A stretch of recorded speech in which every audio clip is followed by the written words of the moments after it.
கல்கத்தாவில் PG second year படித்து கொண்டிருந்த டாக்டர் சகோதரியை பற்றி தாங்க இங்கே பேச வந்திருக்கோம். அது இந்தியாவில் மட்டும் இல்லைங்க, உலகம் முழுவதுமே அந்த சம்பவம் கதிகலங்க வச்சுருக்குங்க. தனது சேவைகளை முடித்துவிட்டு அந்த சகோதரி தூங்குவதற்காக செமினார் ஹாலுக்கு சென்று தூங்கியிருக்காங்க. அவங்க 3 மணி வரைக்குமே படித்திருக்காங்க.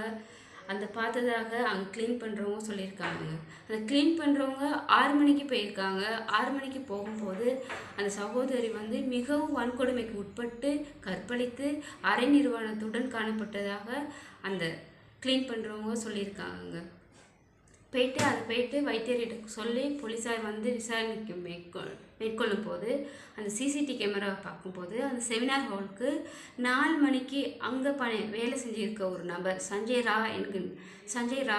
என்கின்ற ஒரு நபர் அந்த செமினார் ஹாலுக்கு போயிருக்காரு.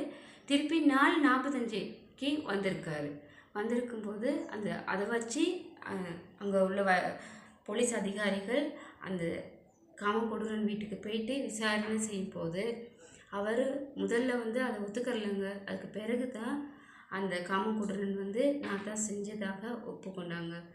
அதையும் ஒப்புக்கொண்டாங்கன்னா அந்த சகோதரியிட ரத்தம் அந்த சஞ்சய்ரா என்கின்ற அந்த அவர் போட்டிருக்க அந்த பாதணியில் இருந்திருக்குங்க. அதை பரிசோதனை செஞ்சு பிறகு தான் அவரை கைது பண்ணியிருக்காங்க. அதுக்கு பிறகு அந்த போஸ்ட்மார்ட்டம் ரிப்போர்ட் வந்த பிறகு அந்த பெண் எவ்வளோ துடித்து இறந்திருப்பாங்கன்னு நினைக்கும்போது கண் கலங்குதுங்க. ஒரு பெண்ணாக பிறந்தது தானே அந்த பெண் செஞ்ச தப்பு அப்படின்ட்டு தோணுதுங்க. ஒவ்வொரு வீட்டில் உள்ள ஆண் மகன்மார்களுக்கு சொல்லிக் கொடுங்கங்க. ஒரு பெண்ணிடம் முக்கியத்துவத்தை சொல்லிக் கொடுங்கங்க.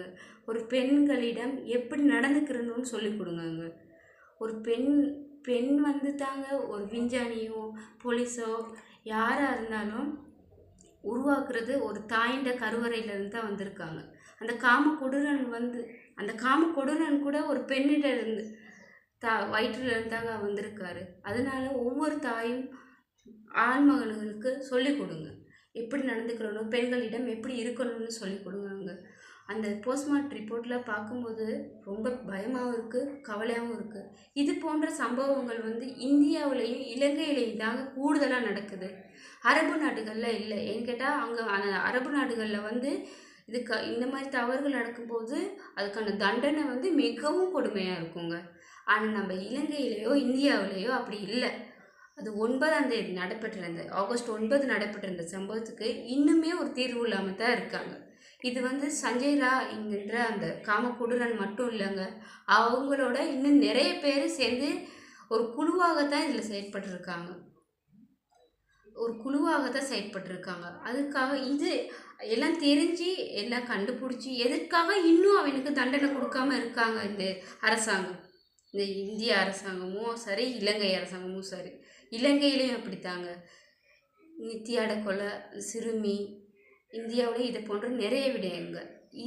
இந்த சம்பவமே இந்த சகோதரிக்கு நடந்த சம்பவமே கடைசியாக இருக்கட்டுங்க. இந்தியாவிலையும் சரி, இலங்கையிலையும் சரி. இவங்களுக்கெல்லாம் ரொம்ப கொடுமையான தண்டனைகள் கொடுக்கணுங்க. அப்படின்னா என்னை பொறுத்த வரைக்குமே இந்த மாதிரி ஒரு காம கொடூரன்களுக்கு அவங்க அந்த பெண்கள்லாம் சாகும்போது அப்படி துடிச்சு சாகும்போது எவ்வளோ ஒரு வலிகளோடு இறந்துருப்பாங்க. அவங்க செஞ்சது என்னங்க, பெண்ணாக பிறந்தது தப்பாங்க. இதே அந்த செமினார் ஹாலில் ஒரு ஆண் போயிட்டு தூங்கியிருந்தாவோ படிச்சிருந்தாலோ இந்த நிலைமை வந்திருக்காதுங்க. இந்த மாதிரி சம்பவங்கள் வருடத்துக்கு எப்படியுமே 1 அல்லது 2 முறைகள் நடைபெறுதுங்க. இந்த மாதிரி தவறுகளை தடுக்கிறதுக்கு நம்ம அரசாங்கமும் ரொம்ப கடுமையான தண்டனைகளை இந்த மாதிரி காம கொடூரர்களுக்கு கொடுக்கணுங்க. அப்படின்னா என்னை பொறுத்த வரைக்கும் இந்த மாதிரி காம கொடூரர்களுக்கு அவர்களோட ஆண் உறுப்பை வெட்டி வீசணுங்க. இல்லாட்டி வெறி பிடித்த நாய்களை வைத்து அவர்கள் சாகும் வரைக்கும் கடிக்க வைத்து கொல்லணுங்க. என்ன கமெண்ட் இந்த மாதிரி ஒரு கடுமையான தண்டனைகளை வழங்கும் போது மட்டும்தாங்க இந்த மாதிரி சம்பவங்கள் நம்ம நாடுகளில் குறைவாக வரும். உங்களோட பதில்கள் என்ன தண்டனை கொடுக்கலாம் அப்படின்ட்டு கமெண்ட்டில் சொல்லுங்கங்க. வணக்கம்.